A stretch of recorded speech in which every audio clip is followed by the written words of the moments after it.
This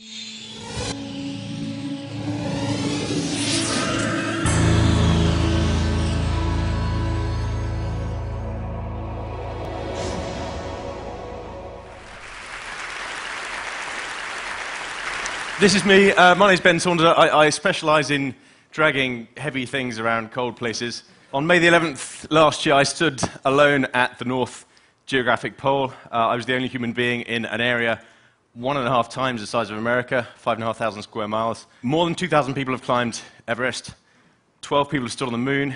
Including me, only 4 people have skied solo to the North Pole.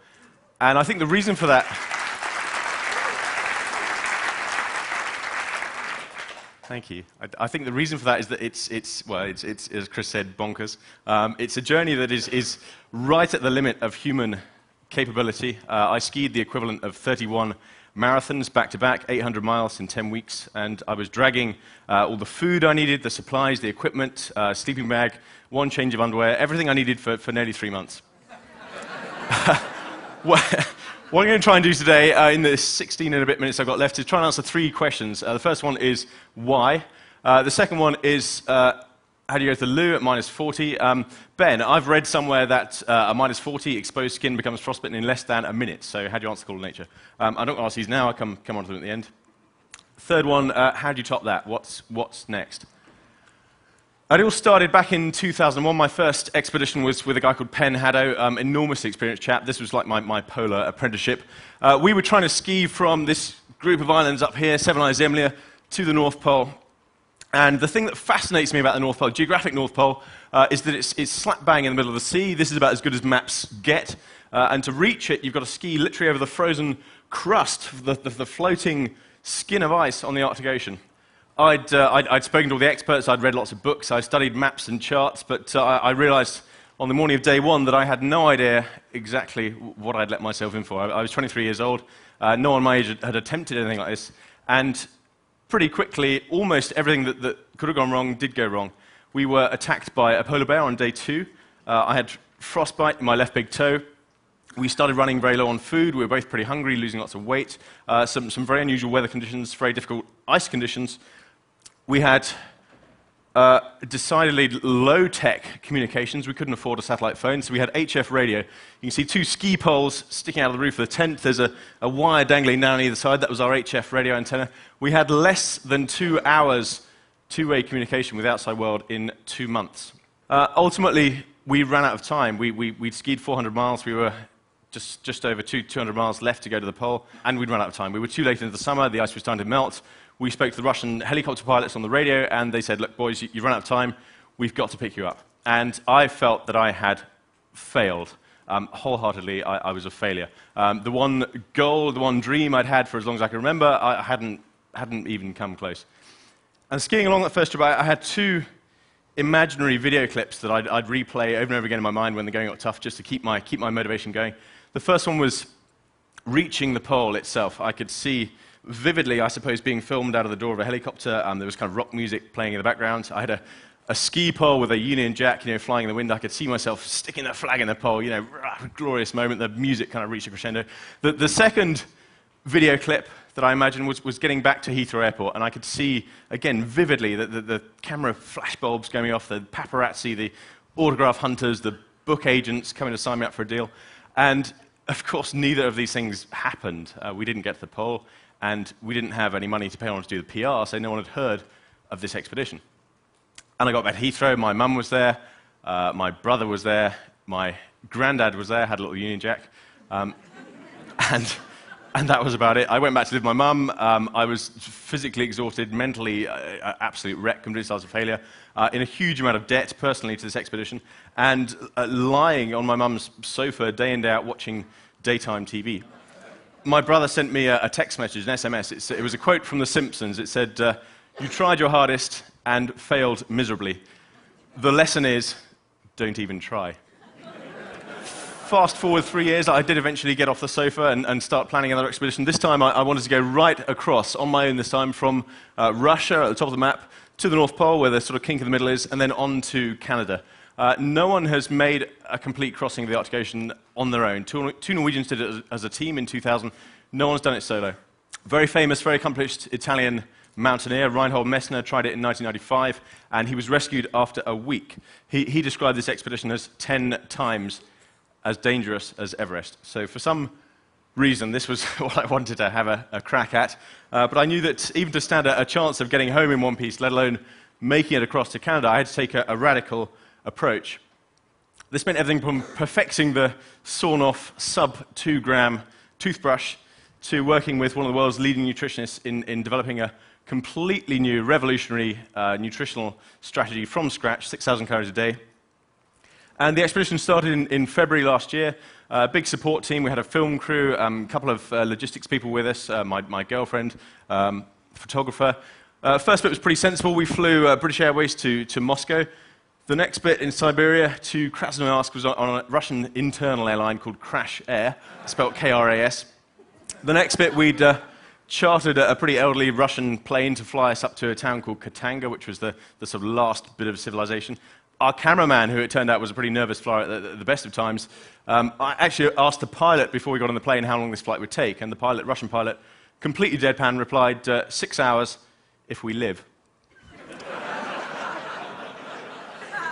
We got to Katanga. I think the joke is that Katanga isn't the end of the world, but you can see it from there. It was supposed to be an overnight stay. We were stuck there for 10 days. There was a kind of vodka-fueled pay dispute between the helicopter pilots and the people that owned the helicopters, so we were stuck. We couldn't move. Finally, morning of day 11, we got the all clear, loaded up the helicopters, 2 helicopters flying in tandem, dropped me off on the edge of the pack ice. We had a frantic sort of 45 minutes of filming, photography while the helicopter was still there. I did an interview on satellite phone, and then everyone else climbed back into the helicopter. Wham, door closed, and I was alone. And I don't know if words will ever quite do that moment justice. All I could think about was running back up to the door, banging on the door, and saying, "Look, guys, I haven't quite thought this through." To make things worse, you can just see the white dot up in the top right-hand side of the screen. That's a full moon. Because we've been held up in Russia, of course, the full moon brings the highest and lowest tides. When you're standing on the frozen surface of the sea, high and low tides generally mean that interesting things are going to happen. The ice is going to start moving around a bit. You can see there, pulling 2 sledges, grand total, 95 days of food and fuel, 180 kilos. That's almost exactly 400 pounds. When the ice was flat or flattish, I could just about pull both. When the ice wasn't flat, I didn't have a hope in hell. I had to pull one, leave it, and go back and get the other one, literally scrambling through what's called pressure ice, the ice that's been smashed up under the pressure of the currents, the ocean, the wind, the tides. NASA described the ice conditions last year as the worst since records began. And it's always drifting. The pack ice is always drifting. I was skiing into headwinds for 9 out of the 10 weeks I was alone last year, and I was drifting backwards most of the time. My record was minus 2.5 miles. I got up in the morning, took the tent down, skied north for 7.5 hours, put the tent up, and I was 2.5 miles further back than when I'd started. I literally couldn't keep up with the drift of the ice. So it's day 22. Lying in the tent, getting ready to go. The weather is just appalling. I drifted back about 5 miles in the last night.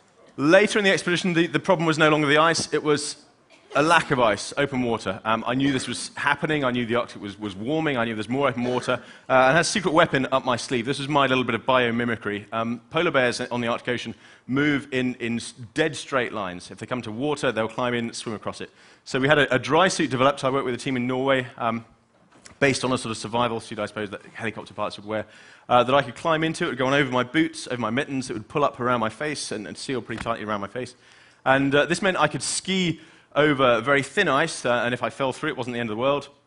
It also meant if the worst came to the worst, I could actually jump in and swim across and drag the sledge over after me. Some pretty radical technology, a radical approach, but it worked perfectly. Another exciting thing we did last year was with communications technology.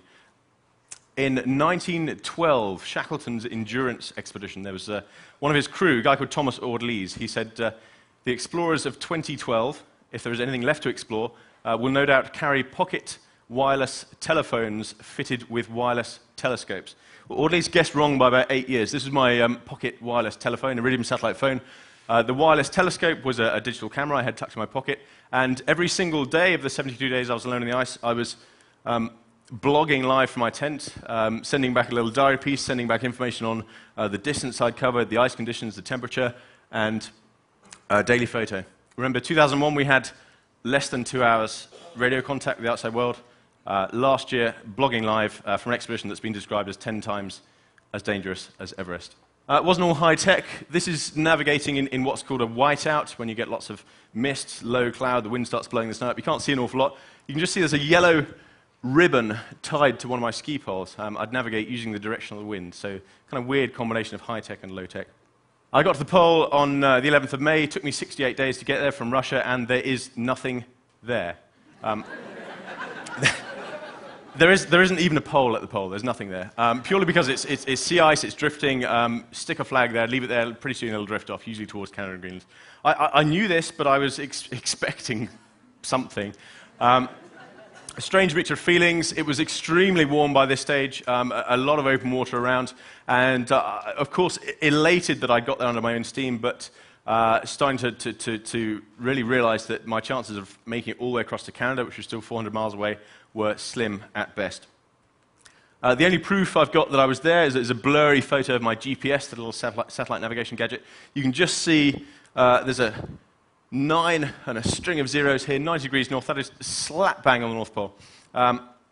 Took a photo of that, sat down on my sledge, did a sort of video diary piece, took a few photos, got my satellite phone out. I warmed the battery up in my armpit. I dialed 3 numbers. I dialed my mum, I dialed my girlfriend, I dialed the CEO of my sponsor, and I got 3 voicemails.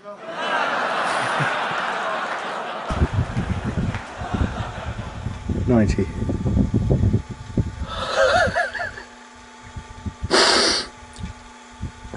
It's a special feeling. The entire planet is rotating beneath my feet. The whole world underneath me. I finally got through my mum. She was at the queue of the supermarket. She started crying. She asked me to call her back. I skied on for a week past the pole. I wanted to get as close to Canada as I could before conditions just got too dangerous to continue. This was the last day I had on the ice. When I spoke to my project management team, they said, look, Ben, conditions are getting too dangerous. There are huge areas of open water just south of your position. We'd like to pick you up. Ben, could you please look for an airstrip? This was the view outside my tent when I had this fateful phone call. I'd never tried to build an airstrip before. Tony, the expedition manager, he said, look, Ben, you've got to find 500 meters of flat, thick, safe ice. The only bit of ice I could find, it took me 36 hours of skiing around trying to find an airstrip, was exactly 473 meters. I could measure it with my skis. I didn't tell Tony that. I didn't tell the pilots that. I thought it'll have to do.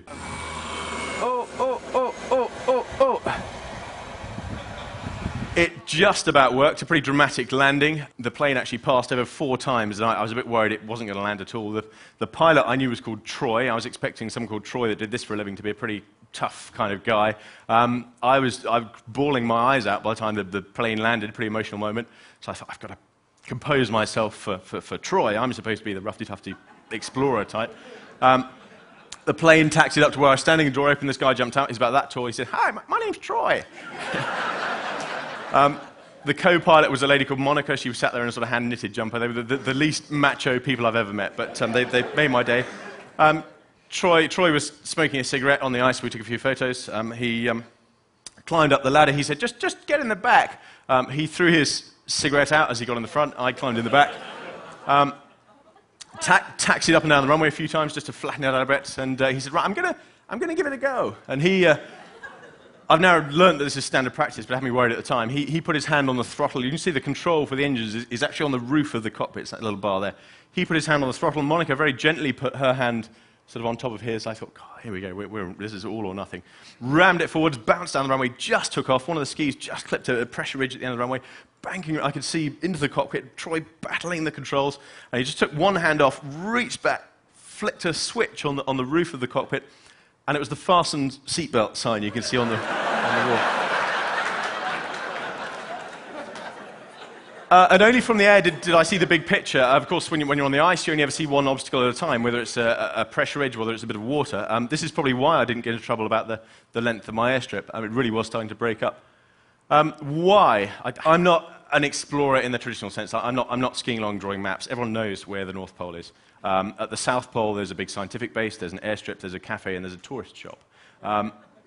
For me, this is about exploring human limits, about exploring the limits of physiology, of psychology, and of technology. They're the things that excite me. And it's also about potential. On a personal level, this for me is a chance to explore the limits, really push the limits of my own potential, see how far they stretch. And on a wider scale, it amazes me how people go through life just scratching the surface of their potential, just doing 3 or 4 or 5% of what they're truly capable of. So on a wider scale, I hope that this journey was a chance to inspire other people to think about what they want to do with their potential and what they want to do with the tiny amount of time we each have on this planet. That's as close as I can come to summing that up. The next question is, how do you answer the call of nature at -40? The answer, of course, to which is a trade secret. And the last question, what's next? As quickly as possible. If I have a minute left at the end, I'll go into more detail. What's next? Antarctica. It's the coldest, highest, windiest, and driest continent on Earth. Late 1911, early 1912, there was a race to be the first to the South Pole, the heart of the Antarctic continent. If you include the coastal ice shelves, you can see that the Ross Ice Shelf is the big one down here. The Ross Ice Shelf is the size of France. Antarctica, if you include the ice shelves, is twice the size of Australia. It's a big place. And there was a race to get to the pole between Amundsen, the Norwegian. Amundsen had dog sleds and huskies, and Scott, the British guy, Captain Scott. Scott had sort of ponies and some tractors and a few dogs, all of which went wrong, and Scott and his team of 4 people ended up on foot. They got to the pole late January 1912 to find a Norwegian flag already there. There was a tent, a letter to the Norwegian king, and they turned around, headed back to the coast, and all 5 of them died on the return journey. Since then, no one has ever skied. This was 93 years ago. Since then, no one has ever skied from the coast of Antarctica to the pole and back. Every South Pole expedition you may have heard about is either flown out from the pole or has used vehicles or dogs or kites to do some kind of crossing. No one's ever made a return journey. So that's the plan. 2 of us doing it. That's pretty much it. One final thought before I get to the toilet bit is and I meant to scan this and I've forgotten, but I have a school report. I was 13 years old and it's framed above my desk at home. It says, Ben lacks sufficient impetus to achieve anything worthwhile. I think if I've learned anything, it's this, that no one else is the authority on your potential. You're the only person that decides how far you go, what you're capable of. Ladies and gentlemen, that's my story. Thank you very much.